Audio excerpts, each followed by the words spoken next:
फिर ऐसे ही 5 दिन बीत गए। भोला अपने घर के बाहर खड़ा होकर अपने दोस्त रमेश के आने का इंतजार कर रहा था। काफी देर बीत जाने के बाद भी उसका दोस्त रमेश नहीं आया। रमेश शहर गया है, इसीलिए उसे आने में थोड़ा समय लग रहा है। लेकिन शाम होने तक भी रमेश नहीं आया। अब तो ऐसा करता हूँ, रमेश के घर ही जाता हूँ। लेकिन क्या पता थोड़ा आगे जाते ही रमेश रास्ते में ही मुझे मिल जाए, तो वो समझेगा कि मुझे 5 सिक्कों के लिए थोड़ा भी सब्र नहीं है। लेकिन मुझे वो सिक्के थाने में जमा कराना भी बहुत जरूरी है, क्योंकि वो सिक्के जिसके भी होंगे वो बेचारा बहुत ही परेशान हो रहा होगा। ऐसा बोलकर भोला रमेश के घर की ओर निकल गया। रास्ते में चलते चलते भोला सोचता है, रमेश को आने में इतनी देर क्यों हो रही है? क्या अभी तक वो शहर से अपने घर नहीं लौटा होगा? लेकिन ऐसा नहीं हो सकता, शहर से तो शाम होने तक सभी लोग वापस आ जाते हैं।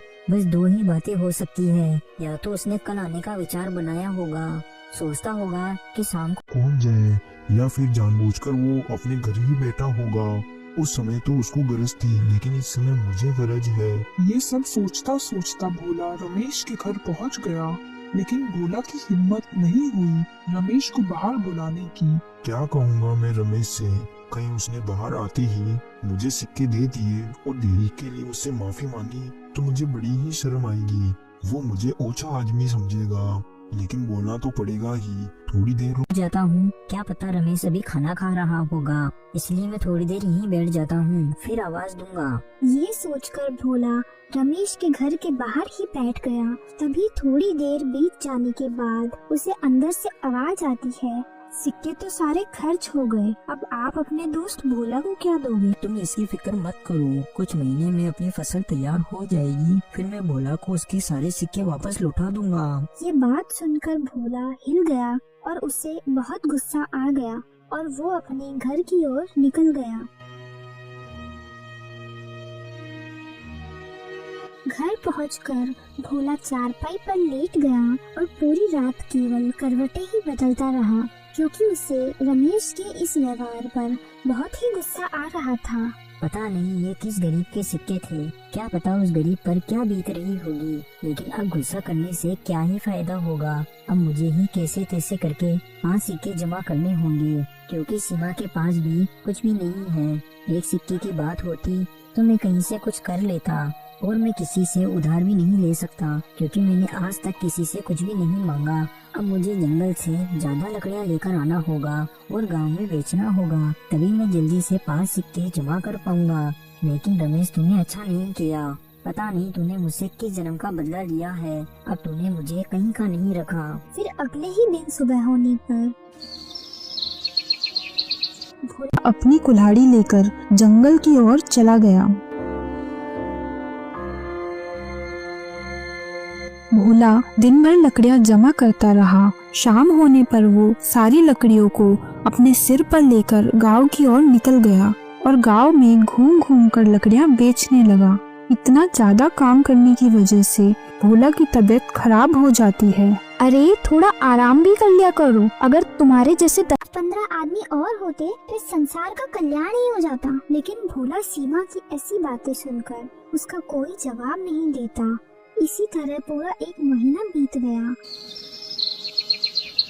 और 4 सोने के सिक्के भोला ने जमा कर लिए। 4 तो जमा हो ही गए हैं, बस 1 सिक्का और जमा करना है। फिर भोला जंगल से लकड़ियां लेकर बेचने के लिए चला जाता है। शाम तक लकड़ियां बेचकर भोला अपने घर लौट जाता है। फिर अगले दिन सुबह होने पर भोला को बहुत ही तेज बुखार आ जाती है, जिस वजह से वो चारपाई से भी उठ नहीं पाता। यह देखकर सीमा बहुत ही ज्यादा डर जाती है। कहीं ये सब उन सिक्कों के कारण तो नहीं भोगना पड़ रहा? क्या पता उस सिक्के वाले आदमी ने कुछ कर धर दिया हो। जरूर यही बात है, क्योंकि इन्होंने इतनी औषधि ले ली है फिर भी ये ठीक नहीं हो रहे हैं, और आज तो बहुत ज्यादा बुखार है। ऐसा सोचकर सीमा भगवान के पास जाती है।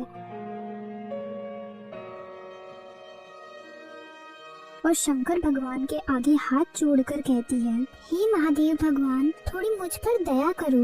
मेरे पति ने कभी भी किसी के साथ बुरा नहीं किया, उन्होंने हमेशा सबकी मदद ही की है। ऐसा बोलते ही सीमा को ऐसा लगा कि उसे किसी ने कहा हो कि पराया धन लौटा दे। तभी वहाँ एक बूढ़ा आदमी आ गया। देखने से बूढ़ा बहुत ही दुखी लग रहा था और उसने भी भगवान के आगे हाथ जोड़े और बोला, हे प्रभु, जिसने भी मेरा धन लिया हो उसका सर्वनाश हो जाए। बूढ़े की यह बात सुनकर सीमा बहुत घबरा गई और बूढ़े आदमी से बोली, क्या बूढ़े बाबा, आपका धन किसी ने ले लिया है? हाँ बेटा, मैंने सोने के सिक्के अपनी बेटी की शादी के लिए जमा किए थे। कुल कितने सिक्के थे बाबा जी आपके, और कौन ले गया उनको? क्या पता बेटी, मैं तो शहर जा रहा था मेरी बेटी की शादी के लिए, उसके गहने बनवाने के लिए। रास्ते में न जाने वो मुझसे कहाँ गिर गए और उस पोटली में कुल 10 सोने के सिक्के थे। अच्छा बूढ़े बाबा,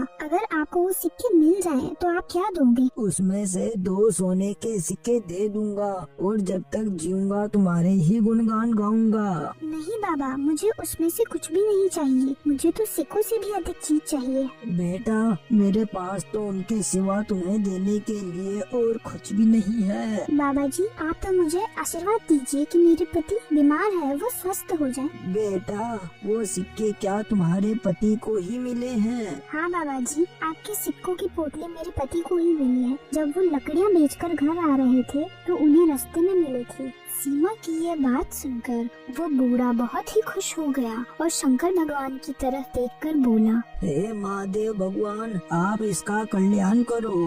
फिर सीमा बूढ़े बाबा से उनके घर का पता पूछकर अपने घर की ओर चली जाती है और मन में सोचती है, उन्होंने जितने भी सिक्के कमाए थे वो उनकी दवाई में ही खत्म हो चुके हैं। मैं ऐसा करती हूँ, मेरे पास जो मेरी शादी के 2 कंगन रखे हुए हैं उन्हें ही बेच देती हूँ।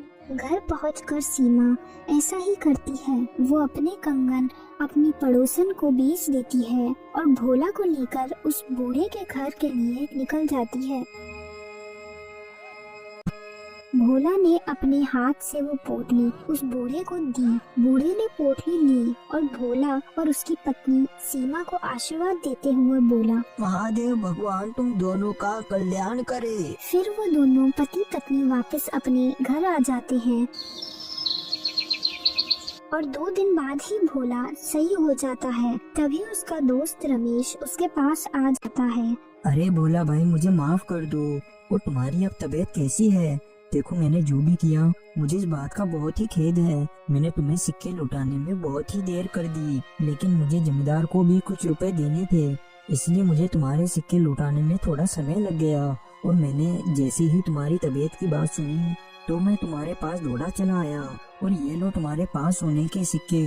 और इस चीज के लिए मैं तुमसे फिर से माफी मांगता हूँ। रमेश की यह बात सुनकर भोला का गुस्सा थोड़ा शांत हो गया। रमेश, मैं बीमार तो था लेकिन अब मैं सही हो गया हूँ। तुम्हें मेरी वजह से फालतू में ही ज्यादा कष्ट उठाना पड़ा। अगर तुम्हें कोई समस्या हो तो तुम ये सिक्के मुझे बाद में दे देना। नहीं भाई, मैं तुमसे क्षमा चाहता हूँ। अब ये सिक्के तुम अपने पास ही रखो, मैं चलता हूँ। ऐसा कहकर रमेश वहाँ से चला गया